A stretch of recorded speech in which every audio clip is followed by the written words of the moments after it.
The wrapping paper was beautiful silver with tiny roses scattered across it. Zoe ran her fingers over the delicate pattern, smiling as she sat at the dining room table surrounded by Ryan's family. It was her 30th birthday, and his mother Patricia had insisted on celebrating at their family estate. "Go ahead, dear. Open it," Patricia said, her voice carrying that fake sweetness Zoe had grown tired of over the past 5 years of marriage. The dining room fell silent. Ryan's father Harold stopped cutting his steak. His sister Rachel paused mid-sip of her wine. Even the staff seemed to freeze in the doorway. Something felt wrong, but Zoe couldn't place it. She tore away the paper carefully, revealing a manila envelope underneath. Her heart started beating faster. This wasn't a birthday gift. The weight was all wrong, and there was something official about the way it felt in her hands. "What is this?" Zoe asked, looking up at Patricia, whose lips were curved in what could barely be called a smile. "Just open it, sweetheart," Patricia replied, but her eyes were cold as ice. Zoe's hands shook as she opened the envelope. The first thing she saw made her blood run cold: petition for dissolution of marriage. The words swam before her eyes as she stared at the legal document. At the bottom, she saw Ryan's signature, bold and confident, as if he'd signed it without a second thought. "What is this?" she whispered again, but louder this time. Her voice cracked on the last word. Ryan cleared his throat and looked everywhere except at her face. "Zoe, we need to talk. You signed divorce papers? On my birthday? And gave them to me as a gift." The words came out in a rush, disbelief making her voice higher than usual. Patricia leaned back in her chair, looking pleased with herself. "Well, dear, we thought it was time to make things official. Ryan's been unhappy for quite some time now." The room spun around Zoe. She gripped the edge of the table to steady herself. "Unhappy? Ryan, we never even talked about being unhappy. We were planning our trip to Italy next month. We just bought new furniture for the living room last week." "Those were your plans," Ryan said finally, his voice flat and emotionless. "I never wanted any of that stuff." Zoe stared at her husband of 5 years. The man she'd met in college, who used to write her poems and bring her coffee every morning during finals week. The man who cried when she walked down the aisle. The man who promised to love her forever. "I don't understand," she said, her voice barely above a whisper. Rachel, who had been silent until now, spoke up. "Ryan, this is really messed up. Even for our family." "Stay out of it, Rachel," Patricia snapped. "This is between Ryan and his wife." "Soon-to-be ex-wife," Ryan added, and those 4 words hit Zoe like a slap across the face. She looked around the table at these people she'd considered family for years. Harold wouldn't meet her eyes. Rachel looked uncomfortable but stayed quiet. Patricia looked triumphant. And Ryan looked like a stranger. "There's someone else, isn't there?" Zoe asked, though she already knew the answer from the guilty look that flashed across Ryan's face.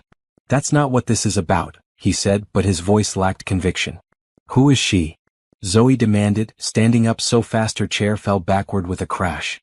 Patricia smiled that cold smile again. "Her name is Brittany. She works at Ryan's office. Such a lovely girl. Much more suitable for our family." The words hit Zoe like a physical blow. She felt like she couldn't breathe. "Your secretary? Ryan, your secretary?" "She understands me," Ryan said defensively. "She supports my goals and doesn't question every decision I make." Zoe felt tears burning behind her eyes, but she refused to let them fall. Not here. Not in front of these people who had just destroyed her life like it was nothing. "How long?" she asked. "That doesn't matter now," Ryan replied. "How long?" she repeated, her voice stronger this time. Patricia answered for him. "About 8 months. They make a wonderful couple." 8 months. Zoe thought back to all the late nights Ryan had claimed to be working. All the business trips that seemed to pop up suddenly. All the times he'd been distant and distracted. She'd blamed herself, thinking she wasn't being supportive enough of his career. "I need to go," Zoe said, grabbing her purse from the sideboard.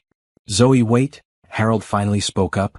"Maybe we should all take a breath and—" "No," Zoe cut him off. "There's nothing to discuss. You've all made it very clear how you feel." She walked toward the door, her legs feeling unsteady beneath her. Behind her, she heard Patricia say, "Well, that went better than expected."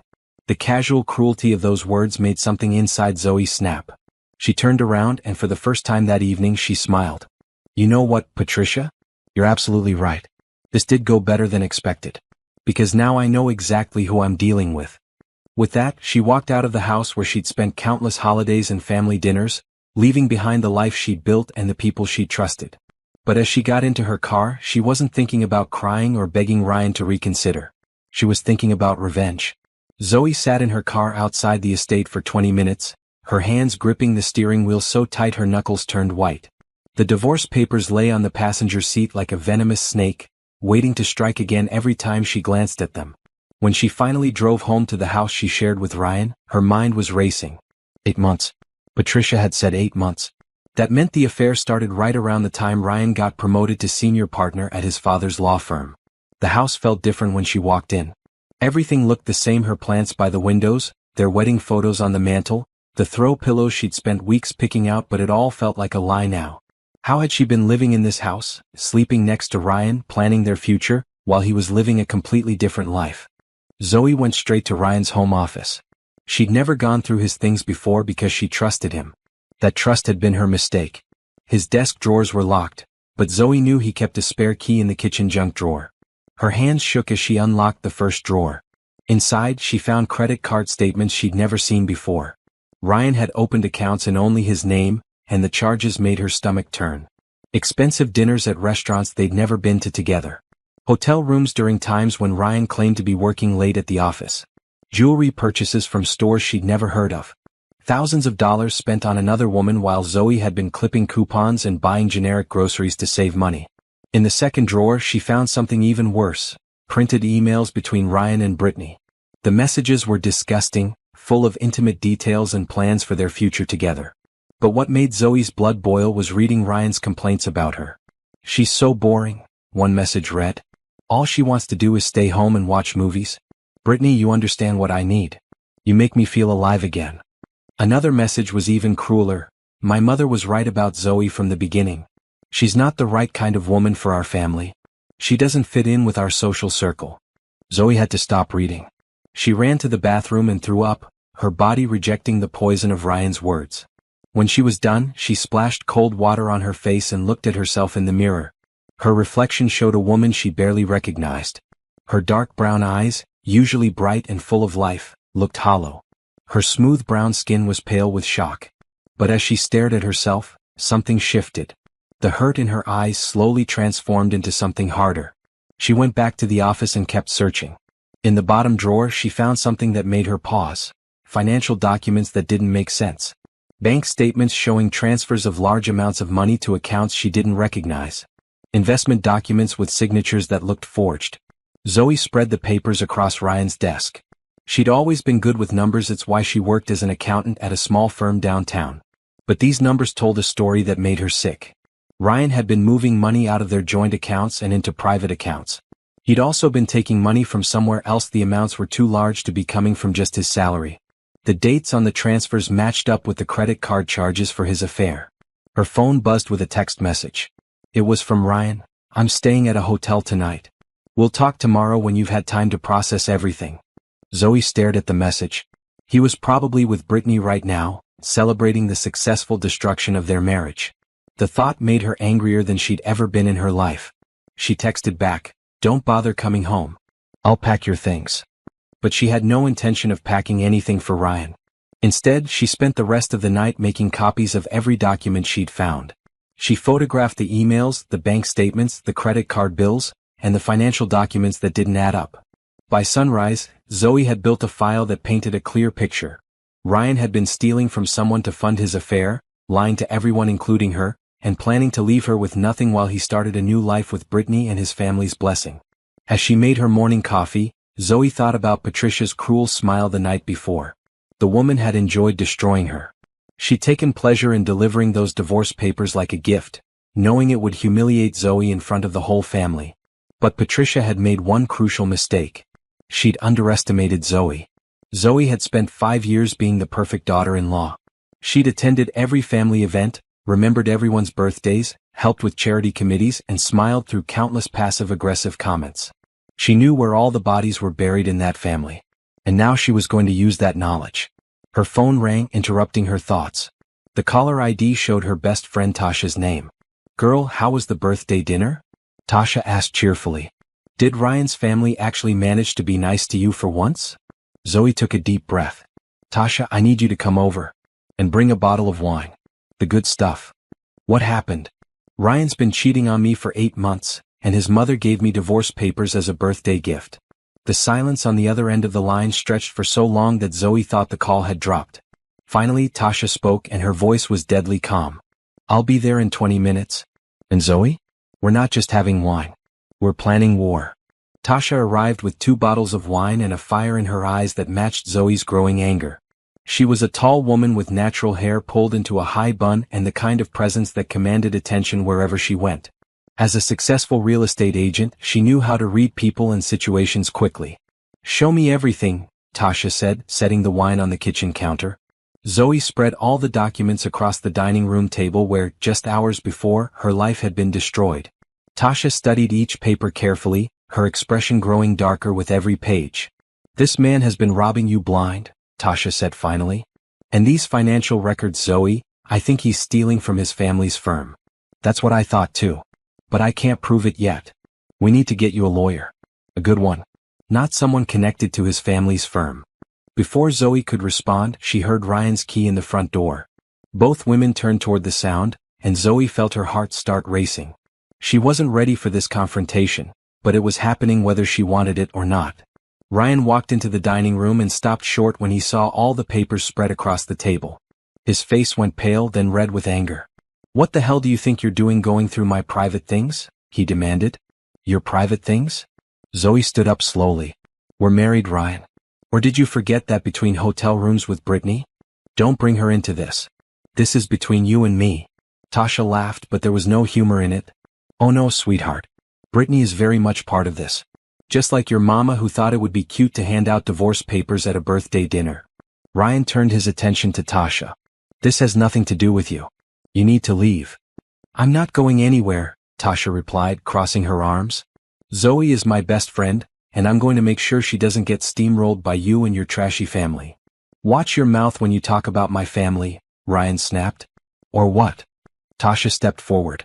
You'll have your mother write me a strongly worded letter?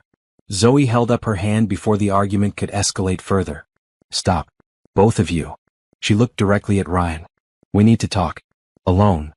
Tasha looked like she wanted to argue, but Zoe shook her head. It's okay. I need to hear what he has to say. I'll be in the kitchen, Tasha said. Holler if you need me to throw him out. When they were alone, Ryan sat down heavily in one of the dining room chairs. For a moment, he looked like the man Zoe had married, tired and confused instead of cold and distant. Why? Zoe asked simply. That's all I want to know. Why? Ryan ran his hands through his hair. You wouldn't understand. Try me. You're not like us, Zoe. You never were. My family has a certain way of life, certain expectations. You never fit into that world. The words stung, but Zoe kept her voice steady. I tried to fit in. For 5 years I tried. I know you tried. But trying isn't the same as belonging. Brittany understands our world. She knows what's expected of a partner in a family like mine. What's expected? You mean like helping you steal money? Ryan's head snapped up. I'm not stealing anything. That money is mine. I earned it. From where? Your salary doesn't cover these expenses. Zoe pointed to the credit card statements. I get bonuses, performance incentives. Things you wouldn't understand because you work at that little accounting firm. The condescension in his voice made Zoe's anger flare. That little accounting firm taught me enough to know when financial records don't add up. These transfers, Ryan, where is this money coming from? That's none of your business. It became my business when you used our joint account to pay for your hotel rooms with another woman. Ryan stood up abruptly. I'm done with this conversation. I came here to get some of my things, not to be interrogated. Then get your things and get out. But as Ryan headed toward the stairs, Zoe called after him. Just answer one question. Did you ever love me? Or was I just something convenient until someone better came along? Ryan stopped on the 3rd step and turned around. For a moment, his mask slipped, and Zoe saw something that might have been regret in his eyes. I thought I did, he said quietly. But love isn't enough when everything else is wrong. Those words hit harder than anything else he could have said. Zoe felt tears threatening again, but she blinked them back. You're right, she said. Love isn't enough. But respect is. And you never respected me enough to be honest. Ryan continued up the stairs without another word. Zoe could hear him moving around in their bedroom, opening drawers and closets. The sounds of her marriage being dismantled. Tasha appeared in the doorway. How are you holding up? I'm angry, Zoe said, and was surprised by how calm her voice sounded. I'm angrier than I've ever been in my life. Good. Anger is useful. It means you're done being a victim. 20 minutes later, Ryan came back downstairs with 2 suitcases. He paused at the front door and looked back at Zoe. For what it's worth, I'm sorry it ended this way. No, you're not, Zoe replied. You're sorry you got caught. There's a difference. After Ryan left, Zoe and Tasha sat in the living room with their wine. The house felt bigger and quieter without him, but also somehow cleaner, like a bad smell had finally been aired out. What's your next move? Tasha asked. Zoe looked at all the documents spread across her dining room table. Evidence of betrayal, theft, and years of lies. She thought about Patricia's satisfied smile and Ryan's cold dismissal of their marriage. I'm going to destroy them, she said quietly. All of them? Every single one. Zoe took a sip of wine and felt something settle into place inside her chest. A coldness that matched the coldness in Patricia's eyes. They want to play games? Fine. But they picked the wrong woman to mess with. The next morning, Zoe woke up with a clear head and a plan forming in her mind. She'd spent years being reactive, trying to please everyone and keep the peace. But that version of herself was gone, destroyed along with her marriage the night before. Her first stop was downtown to the office of Margaret Chin, a divorce lawyer Tasha had recommended. Margaret had a reputation for being ruthless when it came to protecting her clients' interests, especially women who'd been betrayed by their husbands. Margaret's office was on the 15th floor of a sleek building in the financial district. The waiting room was decorated in calming blues and grays, but there was nothing calming about the determination Zoe felt as she sat there. Mrs. Thompson? A woman in her 50s with sharp eyes and an expensive suit approached her. I'm Margaret Chin. Please come back to my office. Margaret's office was impressive floor-to-ceiling windows with a view of the city, legal books lining the walls, and a massive desk that looked like it had seen plenty of battles. Tasha Williams tells me you need help with a difficult divorce, Margaret said, settling behind her desk. That's putting it mildly. Zoe pulled out the folder of documents she'd compiled. My husband has been cheating on me for 8 months, and I think he's been stealing money to pay for it. Margaret spent the next hour reviewing everything Zoe had found. Her expression grew more interested with each document. This is very good work, Margaret said finally. You've documented everything properly. These financial discrepancies are concerning. The amounts suggest he's taking money from somewhere with significant resources. His family owns a law firm. He's a senior partner. That would explain the access. Mrs. Thompson, I need to ask you some difficult questions. Are you prepared for this to get ugly? Because if your husband is embezzling from his family's firm, this case could become very complicated. Zoe thought about Patricia's cold smile and Ryan's dismissive words. Let it get ugly. I'm done being nice. Margaret smiled for the first time since Zoe had arrived. Good. Nice women finish last in divorce court. Now let's talk strategy. They spent the next 2 hours going over Zoe's options. Margaret explained that she would need to hire a forensic accountant to trace the money trail and prove that Ryan had been stealing from the firm. She also recommended a private investigator to document the affair and gather more evidence of Ryan's deception. What about alimony? Zoe asked.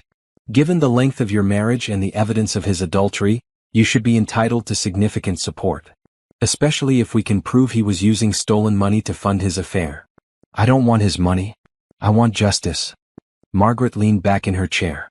Mrs. Thompson, justice and revenge are 2 different things. Which one are you after? Zoe considered the question carefully. Both. Then we're going to get along just fine. After leaving Margaret's office, Zoe drove to the small accounting firm where she worked. She'd been there for 3 years, and while it wasn't glamorous, she'd learned a lot about financial analysis and fraud detection. Her boss, James Rodriguez, was a kind man in his 60s who treated his employees like family. When Zoe knocked on his office door, he immediately knew something was wrong. What's happened? He asked, gesturing for her to sit down. Zoe gave him the basic facts: the affair, the divorce papers, the suspicious financial records. She didn't mention her plans for revenge. I might need some time off to deal with legal proceedings, she said. I know it's not ideal timing. James waved away her concerns. Take whatever time you need. But Zoe, can I give you some advice? She nodded. I've been in business for 40 years and I've seen a lot of financial fraud cases. If your husband is stealing from his family's firm, that's a federal crime. Be very careful about how you handle this information. What do you mean? I mean, make sure you're working with the right people. Don't try to expose him yourself. Let the lawyers and investigators handle it. Zoe thanked him and promised to be careful, but she was already thinking about how she could use her accounting skills to dig deeper into Ryan's finances. That afternoon, she met with the private investigator Margaret had recommended. His name was Tony Morrison, and he looked exactly like what Zoe had expected: middle-aged, slightly rumpled, with tired eyes that suggested he'd seen too much human ugliness. Cheating husband, huh? Tony said, reviewing the information Zoe had provided. Pretty standard case except for this financial stuff. That's not my area of expertise. I just need you to document the affair. Get photos, video, whatever evidence you can gather. How long do you want me to tail him? Zoe thought about it. 2 weeks. I need solid proof that the affair is ongoing. What about the woman? You want me to investigate her too? Brittany Peterson. She works as his secretary at his family's law firm. I want to know everything about her. Tony made notes on a yellow legal pad. Any particular reason? I want to know what I'm up against. And I want to know if she's involved in the financial crimes too. Smart thinking. A lot of these affairs involve the mistress helping with the theft. They get greedy and careless. After Tony left, Zoe sat in her car outside his office and called her bank. She needed to protect her own finances before Ryan could do any more damage. I need to remove my husband from our joint accounts, she told the customer service representative. I'm sorry, but both account holders need to be present to make changes to a joint account. Zoe had expected this. What if I open a new account in just my name and transfer my direct deposit there? That you can do over the phone right now. Within an hour, Zoe had moved her paycheck to a new account that Ryan couldn't access. It wasn't much money, but it was a start. She also opened a safety deposit box and moved all her important documents there, including copies of everything she'd found in Ryan's office.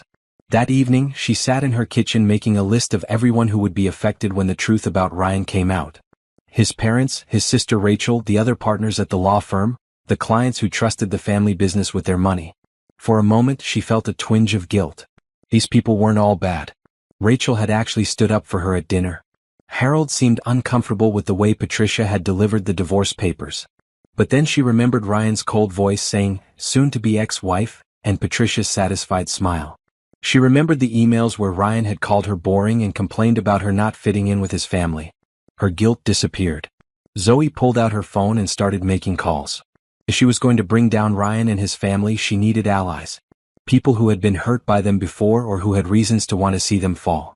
She started with the other women she'd met at family events over the years. Women who had been married to Ryan's cousins or family friends. Women who had been on the receiving end of Patricia's cruelty and the family's snobbery. By the end of the night, she had a list of potential allies and a timeline for her plan. In 3 months, Patricia would be celebrating her 65th birthday with a huge party. All of Ryan's family, business associates, and social circle would be there. It would be the perfect opportunity to destroy them all at once. 2 weeks later, Tony Morrison called with news that made Zoe's stomach turn and her resolve strengthen at the same time. I've got everything you need, he said over the phone. Your husband and his girlfriend aren't even trying to hide it anymore. I've got photos of them going into hotels, coming out of restaurants, making out in his car. It's like they want to get caught. What about Brittany? What did you find out about her?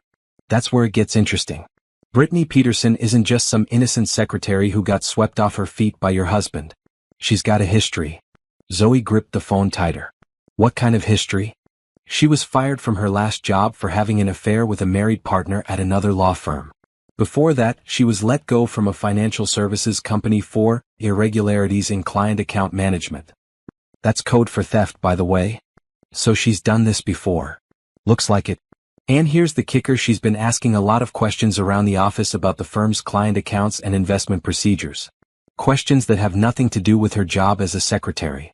Zoe felt pieces of a puzzle clicking into place. She's helping him steal from the firm. That's my guess. I couldn't get access to their financial records, but I did manage to overhear a conversation between them at a restaurant. They were talking about the plan and how they need to wrap things up before anyone notices. Did they say anything specific? Something about transferring funds and getting out clean. Your husband seemed nervous, but the girlfriend was pushing him to move faster. After hanging up with Tony, Zoe stared out her kitchen window at the garden she'd planted when they first bought the house. She'd spent hours nurturing those plants, just like she'd spent years nurturing her marriage. Both had seemed so solid and permanent. But now she understood that Ryan hadn't just betrayed her emotionally, he was stealing from his own family to fund his affair with a woman who was probably using him to cover up her own crimes. The next morning, Zoe drove to a coffee shop across the street from Ryan's family law firm. She'd never paid much attention to the building before, but now she studied it with new eyes. It was impressive old brick with modern glass additions, taking up an entire city block. The kind of building that suggested money and established power. She was surprised when Rachel walked out of the building's front entrance. Ryan's sister looked tired and stressed, very different from her usual polished appearance. Zoe hesitated for a moment, then got out of her car and crossed the street. Rachel? Ryan's sister turned around and her face went through several emotions: surprise, guilt, and what might have been relief. Zoe. I wasn't expecting to see you. I was in the neighborhood. Can we talk? Rachel glanced back at the building, then nodded. There's a park around the corner. They walked in silence until they reached a small plaza with benches and trees. It was the kind of place where office workers ate lunch and fed pigeons. I owe you an apology, Rachel said as soon as they sat down. What happened at Mom's dinner was cruel. I should have said something. Why didn't you? Rachel sighed. Because I'm a coward.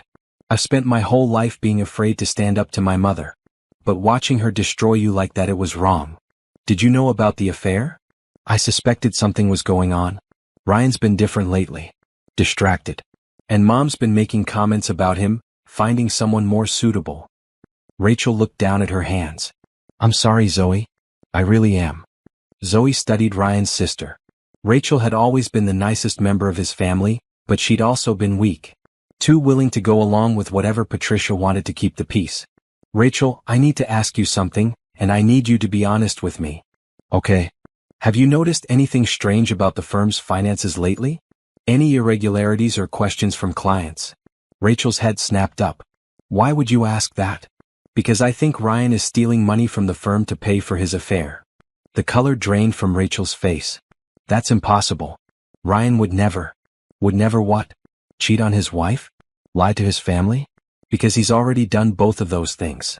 Rachel was quiet for a long time, staring at the fountain in the center of the plaza. Finally she spoke. There have been some questions. A few clients have called asking about discrepancies in their account statements.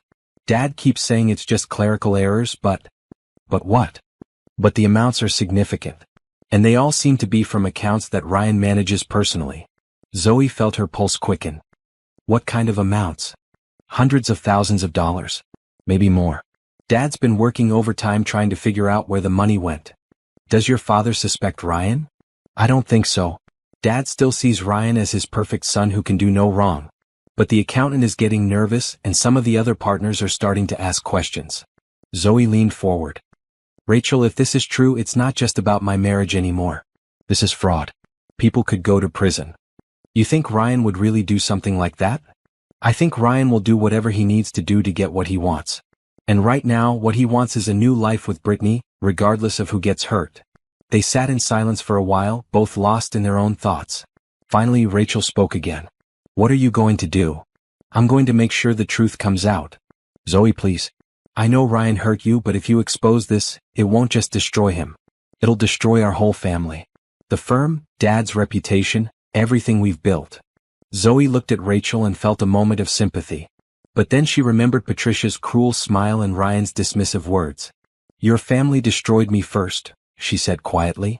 Your mother handed me divorce papers at my birthday dinner like it was a joke. Your brother stole from our joint accounts to pay for hotel rooms with another woman. None of you cared about destroying my life. I cared. I just didn't know how to stop it. Well, now you do. Help me. Rachel stared at her. Help you what? Help me get proof of what Ryan's been doing. Help me protect the innocent people who will lose money because of his greed. I can't betray my own family. Zoe stood up from the bench. You already did when you let them betray me. As she walked away, she heard Rachel call her name, but she didn't turn around. She had what she needed: confirmation that Ryan was stealing from the firm, and the knowledge that the family was already starting to fracture under the weight of his crimes. That evening, Zoe called Margaret Chen with an update. The private investigator was right, she told her lawyer. Ryan's girlfriend has a history of financial crimes, and there are discrepancies in client accounts at the firm. How do you know about the client accounts? His sister told me. She works at the firm too. Zoe, I need you to be very careful here. If you're right about this, we're talking about federal crimes. Embezzlement, wire fraud, possibly money laundering. This is way beyond a simple divorce case. What does that mean for me? It means we need to involve the authorities soon. But it also means that when this all comes out, your husband and his girlfriend are going to face serious prison time. Good. Margaret was quiet for a moment. I want you to think about this carefully. Once we go down this road, there's no going back. This will destroy not just your husband, but potentially his whole family. Zoe thought about Patricia's satisfied smile, Ryan's cold dismissal of their marriage, and all the years she'd spent trying to be good enough for people who never respected her. Then they should have thought of that before they decided to destroy me. Over the next month, Zoe became a different person. Gone was the woman who had spent years trying to please everyone and avoid conflict. In her place was someone calculating, patient, and absolutely determined to see justice done. She started with Linda Washington, a woman she'd met at several family events over the years. Linda had been married to one of Ryan's cousins until Patricia had orchestrated their divorce by spreading rumors about Linda's family background. The divorce had been nasty and Linda had lost almost everything. They met at a small cafe downtown, away from anywhere they might be recognized by the family. I was surprised to get your call, Linda said, stirring her coffee.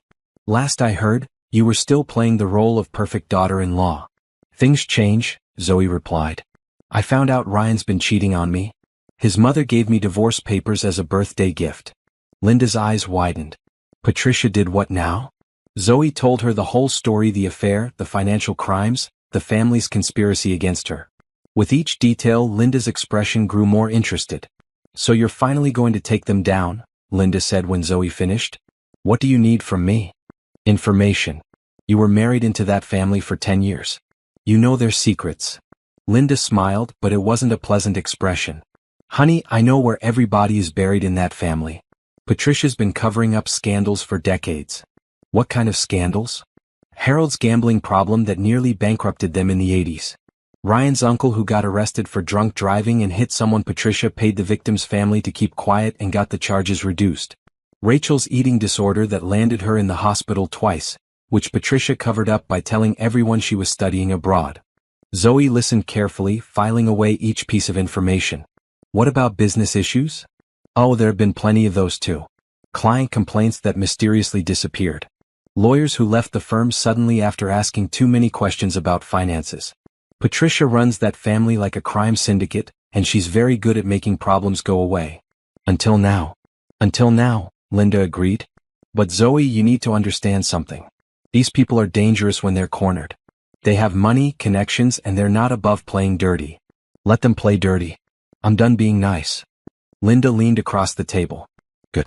Because if you're really going to do this, you need to do it right. No half measures. When you come for the king, you better not miss. They spent the next 2 hours planning. Linda knew which family members had grown tired of Patricia's control and might be willing to speak up. She also knew which business associates had suspected financial irregularities but had been too afraid to say anything. There's going to be a big family gathering in a few weeks, Linda said. Patricia's 65th birthday party. Everyone will be there: family, business partners, clients, social connections.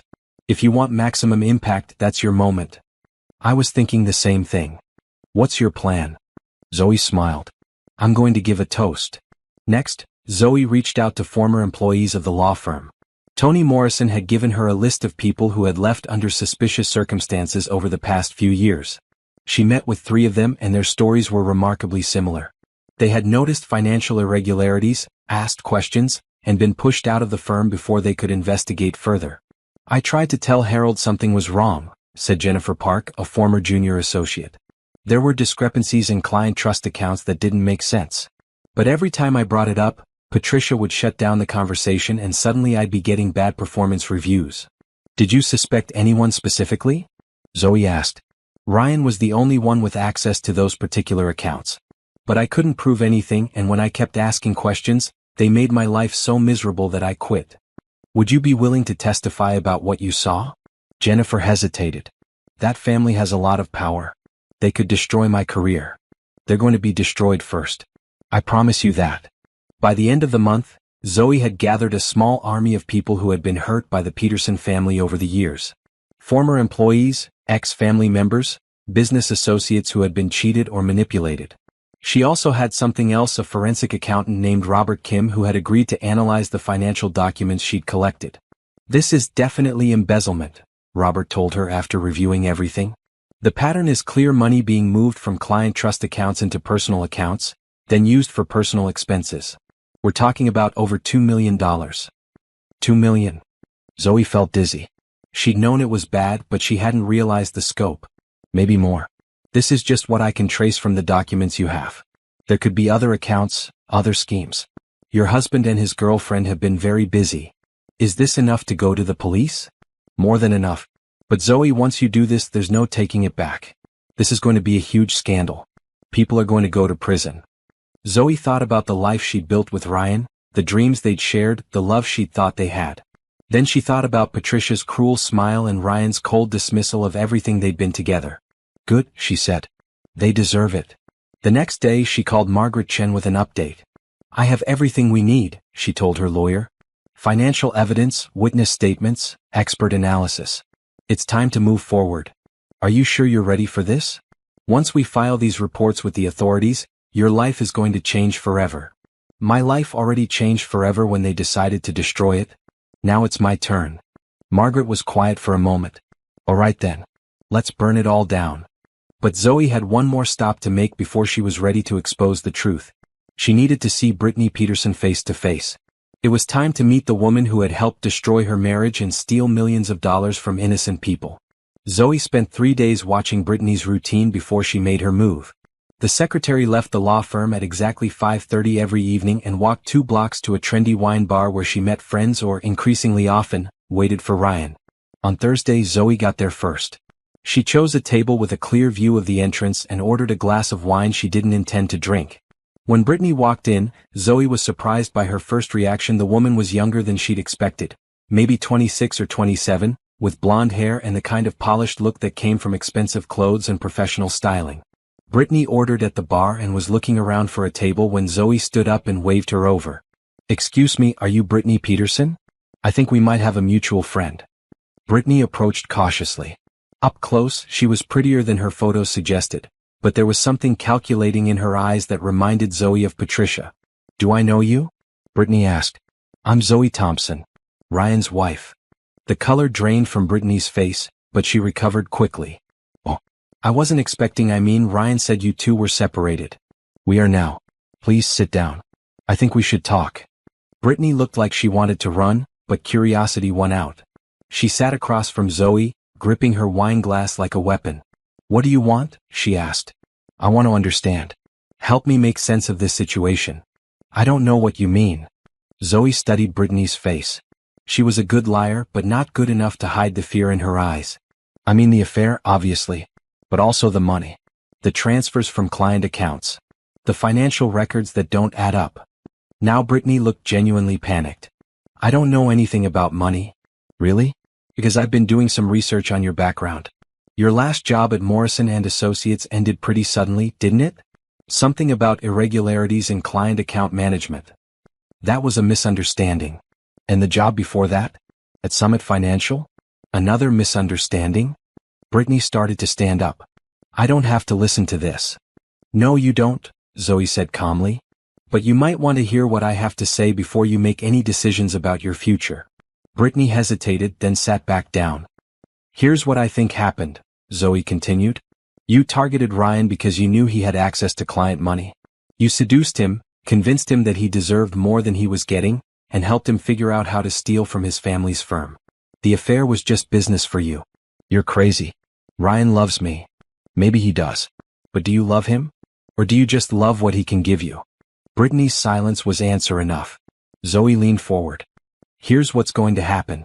In 2 days, I'm filing a report with the FBI detailing everything I've uncovered about the embezzlement. Ryan is going to be arrested and so are you. The only question is how much trouble you're in. You can't prove anything.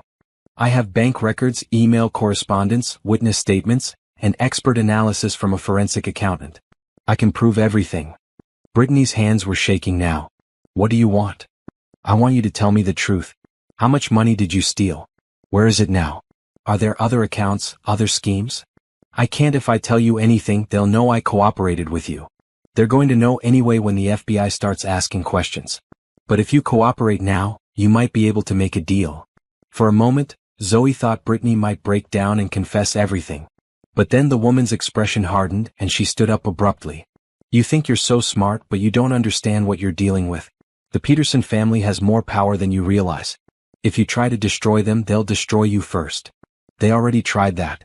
It didn't work. Brittany grabbed her purse and headed for the door, but she turned back one more time. Ryan never loved you, she said loud enough for other patrons to hear.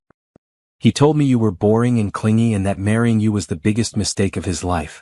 The words stung, but Zoe kept her expression neutral. Then he'll be happy to be free of me. After Brittany left, Zoe sat alone at the table for another hour, thinking about everything that had led her to this moment. 6 months ago, she had been a different person, trusting, naive, willing to believe the best of people even when they showed her their worst. That woman was gone forever. Her phone buzzed with a text from Linda Washington. Patricia's birthday party is next Saturday. Black tie event at the country club. I can get you an invitation if you're ready to make your move. Zoe typed back, I'm ready. The next morning, she called Margaret Chen and told her to prepare all the legal documents for filing with the authorities. I want everything ready to go Monday morning, she said. But not before. Why wait until Monday? Because Saturday night I'm going to a birthday party. She also called Toni Morrison and asked him to attend the party as her date. I need a witness to what happens, she explained. Someone who can document everything. This sounds like it's going to be quite a show. It will be.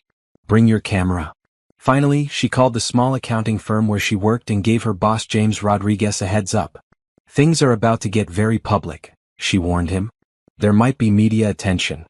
Are you sure you want to go through with this? He asked. I've never been more sure of anything in my life. That weekend, Zoe went shopping for a dress. Not just any dress, something spectacular. Something that would make everyone at the party remember her. She found it at an upscale boutique downtown, a midnight blue gown that fit her like it had been made for her. It was elegant, sophisticated, and powerful. The kind of dress that commanded attention and respect. Looking at herself in the fitting room mirror, Zoe barely recognized the woman staring back at her. Gone was the girl who had tried so hard to fit into the Peterson family's world. In her place was someone who looked like she could conquer that world. Saturday evening couldn't come fast enough. The morning of Patricia's birthday party, Zoe woke up feeling strangely calm. 4 weeks she'd been planning and preparing for this moment, and now that it was here, she felt a sense of peace she hadn't experienced in months. She spent the morning at a spa, getting her hair and makeup done. She wanted to look perfect for what was about to happen. When she looked in the mirror afterward, she saw a woman who was beautiful, confident, and dangerous. Her phone rang as she was leaving the spa. It was Rachel. Zoe, please don't come tonight, Rachel said without preamble. I'm sorry? I know you got an invitation to Mom's party. Linda Washington told me she arranged it. Please don't come. Whatever you're planning, it's going to destroy everyone. Zoe got into her car before responding. Rachel, your family destroyed me first. Did you think there wouldn't be consequences? I've been trying to get Dad to look into the financial issues you mentioned. I think I can convince him to confront Ryan quietly, handle this within the family. It's too late for that. It's not too late. We can make this right without destroying everyone. Zoe felt a momentary flicker of sympathy for Rachel, who was genuinely trying to do the right thing even though she was years too late. Rachel, your brother stole over $2 million from client accounts. That's not something that can be handled quietly within the family. People's life savings are gone. There was silence on the other end of the line. 2 million. Rachel whispered. Maybe more. And your mother knew. She's been covering for him, just like she's covered up everything else over the years. I can't believe Mom wouldn't. Your mother handed me divorce papers at my birthday dinner because she wanted to humiliate me. She's not the person you think she is. Rachel was crying now. Please, Zoe. I'm begging you. Don't do this at the party. There has to be another way. There was another way. Your family chose not to take it when they decided I was disposable. Zoe hung up and turned off her phone. She didn't want any more calls or texts that might weaken her resolve. She spent the afternoon preparing her presentation. She'd created a slideshow that she planned to project during the party, showing bank statements, emails, and photographic evidence of Ryan's crimes and affair. Margaret Chen had helped her organize everything in a way that would be easily understood by a room full of non-lawyers. At 5 o'clock, Toni Morrison arrived at her house to pick her up. He cleaned up well. His usual rumpled appearance had been replaced by a sharp tuxedo that made him look almost distinguished. "You look stunning," he said when she opened the door. "And terrifying. I'm not sure which is more impressive. Both are intentional." The drive to the country club took 20 minutes. As they pulled into the circular driveway, Zoe could see that Patricia had spared no expense. The building was decorated with thousands of white lights, and uniformed valets were parking luxury cars. "Last chance to change your mind," Tony said as they got out of the car. "I'm not changing my mind." The party was already in full swing when they entered the main ballroom. Zoe estimated about 200 people were in attendance: family members, business associates, politicians, and members of the city's social elite. Everyone was dressed in their finest, champagne was flowing, and the conversation was animated. Zoe spotted Ryan almost immediately. He was across the room talking to a group of men she recognized as partners from other law firms. He looked handsome in his tuxedo, relaxed and confident, like a man who thought he'd gotten away with everything. Brittany was there too, wearing a red dress that probably cost more than most people's monthly rent. She was standing near the bar with a group of younger women, playing the role of Ryan's new girlfriend to perfection. Patricia was holding court near the birthday cake, accepting congratulations and compliments from a steady stream of well-wishers. She looked elegant in a silver gown, every inch the matriarch of a powerful family. Harold was mingling with business associates, probably discussing deals and investments. He looked tired, older than Zoe remembered. She wondered if the stress of the financial irregularities was getting to him. "Quite a party," Tony observed, adjusting the small camera hidden in his jacket pocket. "It's about to get more interesting." Zoe moved through the crowd, smiling and making small talk with people she'd known for years. Many seemed surprised to see her, given that she and Ryan were separated, but she explained that she wouldn't miss Patricia's milestone birthday. Linda Washington appeared at her elbow. "You clean up nice, girl. You ready for this?" "More than ready. The AV equipment is all set up. I told them you wanted to give a special presentation about Patricia's contributions to the community. They think it's going to be a tribute video." In a way it is. At 8 o'clock, the MC called for everyone's attention. It was time for the birthday toasts and speeches. Several people gave brief remarks about Patricia's generosity, her leadership in various charities, and her devotion to family. Then the MC announced, "And now we have a special presentation from someone who knows Patricia very well, her daughter-in-law, Zoe Thompson." Zoe walked to the front of the room as the lights dimmed and a large screen descended from the ceiling. She could feel hundreds of pairs of eyes watching her, including Ryan's. He looked confused and slightly worried, but not panicked. He still didn't realize what was coming. "Thank you all for being here tonight," Zoe began, her voice clear and strong. "I've known the Peterson family for many years, and I thought this would be the perfect opportunity to share some insights into who they really are." The first slide appeared on the screen, a photo of Ryan and Brittany kissing outside a hotel. The room went completely silent. "This is Ryan Peterson, Patricia's son and my husband, with his secretary Brittany Peterson. This photo was taken 3 weeks ago, during what Ryan told me was a business dinner." Gasps and murmurs rippled through the crowd. Zoe could see Patricia's face turning white with shock and rage. "But the affair is just the beginning of the story," Zoe continued as the next slide appeared, bank statements showing transfers from client accounts. "This is evidence that Ryan has been embezzling money from his family's law firm to pay for his affair. Over $2 million stolen from clients who trusted the Peterson family with their life savings." The room erupted in shocked voices. People were pulling out their phones, taking pictures of the screen. Ryan was pushing through the crowd, trying to get to the front. But Zoe wasn't finished. "And this is evidence that Patricia Peterson knew about the theft and helped cover it up." The final series of slides showed emails between Patricia and Ryan discussing how to hide the missing money and blame it on accounting errors. By now, Ryan had reached the front of the room. His face was red with anger and panic. "Turn this off," he shouted. "This is all lies." But it was too late. The damage was done. The room was in chaos, with people talking loudly, making phone calls, and demanding explanations. Zoe looked directly at Patricia, who was standing frozen near the birthday cake, her face a mask of shock and fury. "Happy birthday, Patricia," Zoe said into the microphone. "I hope it's everything you deserve." The ballroom erupted into chaos. Guests were shouting questions, pulling out their phones to record what was happening, and demanding explanations from the Peterson family. Patricia stood frozen near her elaborate birthday cake, her face cycling between shock, rage, and something that might have been fear. Ryan lunged toward the AV equipment, trying to shut off the presentation, but Toni Morrison stepped in his way. "I don't think so, buddy," Toni said calmly, his hand resting on Ryan's chest. "This is all fake." Ryan shouted to the crowd. "My wife is having a breakdown. She's making up lies because she can't handle our divorce." But the evidence spoke for itself. The bank statements, the email correspondence, the photos of him with Brittany, it was all undeniably real.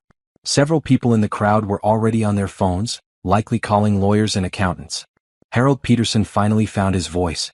"Everyone please," he called out, his face ashen. "There's been some kind of mistake.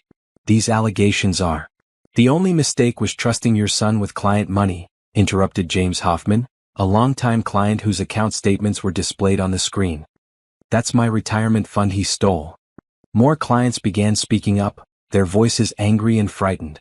Years of trust had been shattered in a matter of minutes. Patricia finally snapped out of her shock. She marched toward Zoe, her eyes blazing with fury. "You vindictive little, how dare you come into my home and spread these lies?" "Your home," Zoe replied calmly.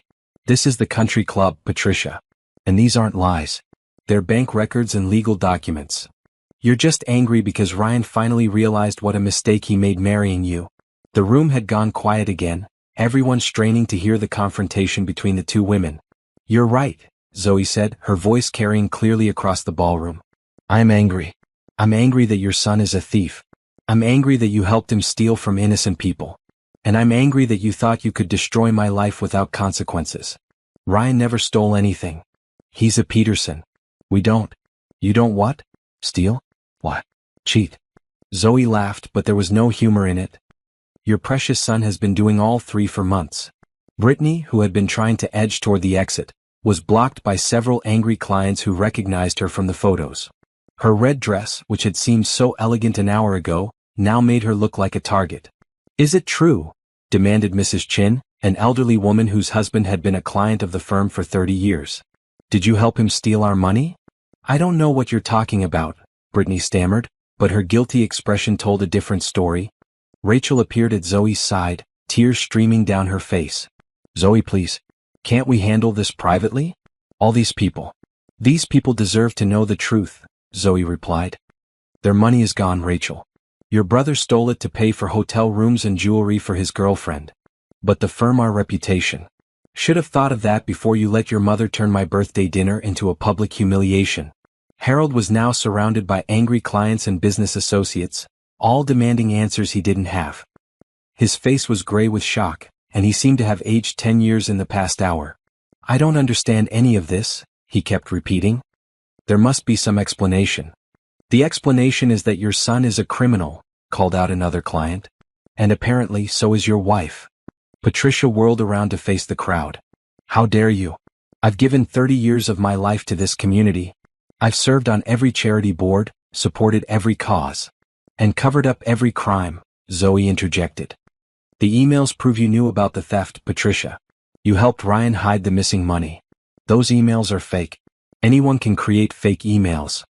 "Then explain the timestamps," Zoe said, advancing the presentation to show the metadata. "Explain the IP addresses that trace back to your home computer. Explain why you were researching offshore bank accounts the same week $200,000 disappeared from the Morrison Trust account." The crowd gasped again. This was worse than they'd imagined. Toni Morrison was quietly moving through the crowd, capturing everything on his hidden camera. The shocked faces, the angry confrontations, the moment when Patricia Peterson's carefully constructed facade finally cracked completely. "You want to know the truth?" Patricia screamed, her composure finally shattered. "Fine. Yes, I knew Ryan was taking some money. But it wasn't stealing, it was money that should have been his anyway. He works twice as hard as anyone else at that firm, and his father never appreciated him." The admission sent another shock wave through the crowd. Harold looked like he'd been slapped. "Patricia, what are you saying?" he whispered. "I'm saying our son deserves better than what you were giving him. So when he found someone who actually appreciated him, I helped him get what he was owed." "By stealing from clients?" Harold's voice was rising now. "By stealing from people who trusted us with their life savings? By taking what should have been Ryan's in the first place?" The room was completely silent now, everyone stunned by Patricia's confession. Even Ryan looked shocked by his mother's words. Zoe felt a moment of satisfaction.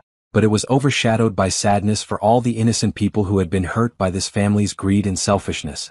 "Well," she said into the microphone, "I think that settles any questions about what really happened here." Sirens could be heard in the distance, growing louder. Linda Washington appeared at Zoe's elbow. "I called the police 20 minutes ago," she said quietly. "Figured they'd want to be here for the confessions." The police arrived just as Ryan made another desperate attempt to escape. He pushed through the crowd toward the back exit, but several of the male guests blocked his path. Harold's business partner, a man named William Torres, grabbed Ryan's arm. "You're not going anywhere until this gets sorted out," William said firmly. "Let go of me. I haven't done anything wrong." $2 million in client money says otherwise, William replied. When the police entered the ballroom, they found a scene of complete chaos. Angry clients demanding justice, family members arguing with each other, and Patricia Peterson standing in the middle of it all, still ranting about how her son deserved better. The lead detective, a woman named Lieutenant Sarah Park, quickly took control of the situation. "Ladies and gentlemen, I need everyone to remain calm while we sort this out," she announced. "Anyone who has information about financial crimes at Peterson and Associates needs to speak with my officers." A line of clients immediately formed, all eager to report their losses and demand justice. As the police began taking statements, Zoe found herself standing alone near the presentation screen. The slideshow was still running, cycling through images of bank statements and stolen money. Margaret Chin appeared beside her, having arrived with the police. "How do you feel?" her lawyer asked. Zoe looked around the room at the chaos she'd created. Patricia was being questioned by detectives, her silver gown wrinkled and her makeup ruined. Ryan was in handcuffs, finally understanding that his charmed life was over. Brittany was crying as she gave her statement to another officer. Harold sat slumped in a chair, looking like a broken man as he realized that his family's reputation and business were destroyed forever. "I feel like justice is finally being served," Zoe said quietly. 3 months later, Zoe sat in a coffee shop downtown reading the morning newspaper. The headline on the business section made her smile. "Peterson and Associates closes permanently following embezzlement scandal." The article detailed how Ryan Peterson had pled guilty to embezzling $2.3 million from client accounts, and how his mother Patricia had been charged as an accessory for helping to cover up the crimes. Brittany Peterson, she'd legally changed her name after the affair began, had also pled guilty and was cooperating with authorities to recover the stolen money. Ryan had been sentenced to 8 years in federal prison. Patricia got 3 years for her role in the cover-up. Brittany received 2 years and full restitution to the victims. Harold Peterson had avoided criminal charges, but the stress of the scandal had forced him into early retirement. The family law firm, built over 3 decades, was gone forever. Zoe's phone buzzed with a text from Margaret Chin. "Final divorce papers are ready for your signature. You're officially free." Free. The word had never sounded so beautiful. Her phone rang and she was surprised to see Rachel's name on the caller ID. They hadn't spoken since the night of the birthday party. "Hello, Rachel." "Hi, Zoe. I hope it's okay that I'm calling." "Of course. How are you holding up?" "Better than I expected, actually. It's been hard, but also liberating? Does that make sense?" It did make sense. Zoe had learned that sometimes the truth, even when it was painful, was better than living with lies. "I wanted to thank you," Rachel continued. "I know that probably sounds crazy given everything that happened, but you did the right thing. People deserve to know the truth." "How's your father?" "He's actually doing better now. The stress of covering up Ryan's crimes was eating him alive, even though he didn't fully realize what was happening. He started a small consulting practice, just him and one associate. Says he's happier than he's been in years." "I'm glad to hear that. Zoe, I need to apologize. For not standing up to my mother sooner. For not protecting you when I should have. For being a coward. You were caught in an impossible situation, Rachel. I don't blame you for trying to protect your family. Even after everything they did to you? Even after everything. Family loyalty isn't a bad thing, Rachel. But it can't come at the expense of doing what's right."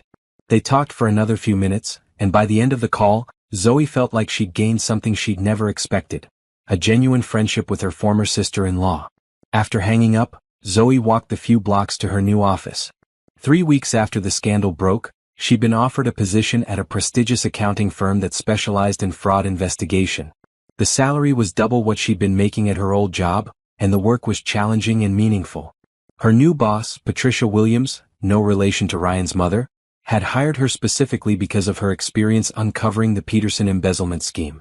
"You have a natural talent for following money trails," Patricia had told her during the interview. "And more importantly, you have the courage to speak up when you find something wrong." Zoe's new apartment was small but beautiful, with large windows and a view of the city park. She'd decorated it exactly how she wanted, without worrying about what anyone else would think. For the first time in years, she felt truly at home in her own space. As she settled into her new life, Zoe reflected on everything that had changed since that terrible birthday dinner. She'd lost a husband, a marriage, and what she'd thought was her future. But she'd gained something more valuable: self-respect. She'd learned that she was stronger than she'd ever imagined. Strong enough to uncover the truth, present it to the world, and face the consequences. Strong enough to start over completely and build something better. Her phone buzzed with a text from Toni Morrison. "Saw the newspaper article this morning. Drinks to celebrate your freedom?" She texted back, "Rain check. I'm having dinner with Tasha tonight. We're celebrating the fact that I finally learned to fight back."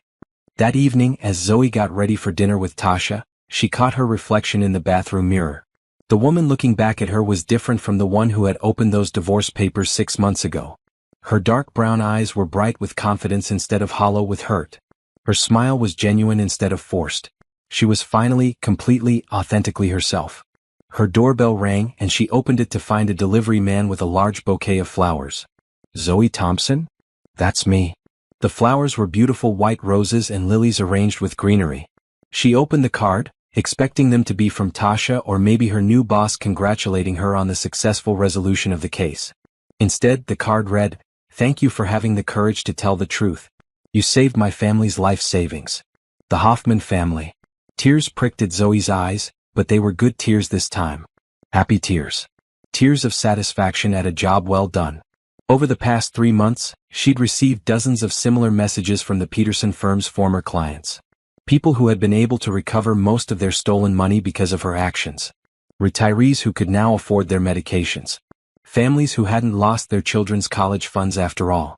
That was worth more than any revenge. Her phone rang one final time before she left for dinner.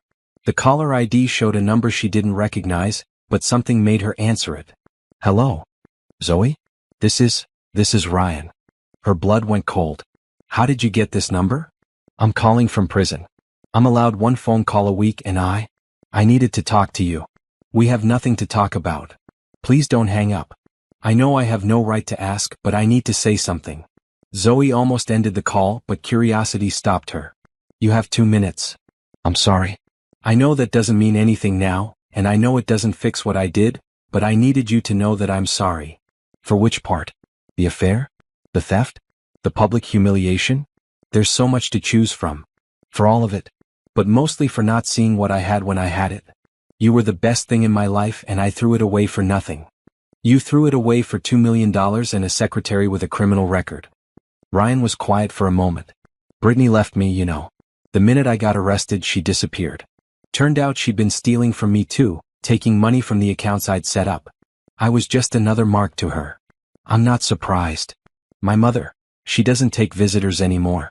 She says the family name is ruined forever and it's my fault. My father won't even speak to me." Zoe felt a flicker of sympathy, but it passed quickly. "You made your choices, Ryan. Now you get to live with them." "I know.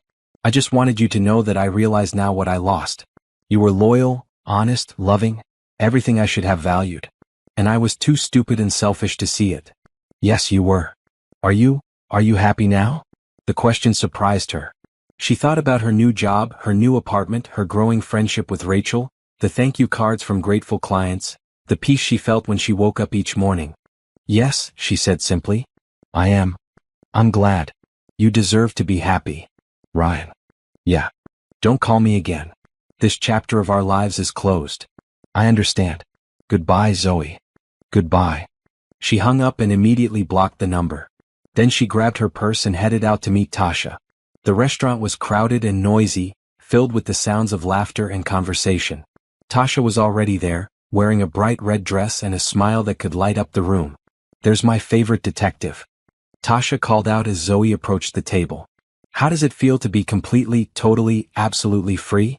Zoe sat down and raised the glass of champagne Tasha had already ordered for her. "It feels like victory," she said. They clinked glasses, and as Zoe sipped the champagne, she thought about how different her life looked now compared to 6 months ago. Then she'd been defined by her relationship to other people: Ryan's wife, Patricia's daughter-in-law, someone trying desperately to fit into a world that didn't want her. Now she was just Zoe. Independent, successful, respected, and strong. She'd learned to fight for herself and others, to speak truth to power, and to never again settle for less than she deserved. So, Tasha said, interrupting her thoughts, what's next for the woman who brought down the Peterson empire? Zoe smiled, thinking about the fraud cases waiting on her desk, the new life she was building, and all the possibilities that lay ahead. Whatever I want, she said. Absolutely whatever I want. And for the first time in years that felt like enough. More than enough. Felt like everything.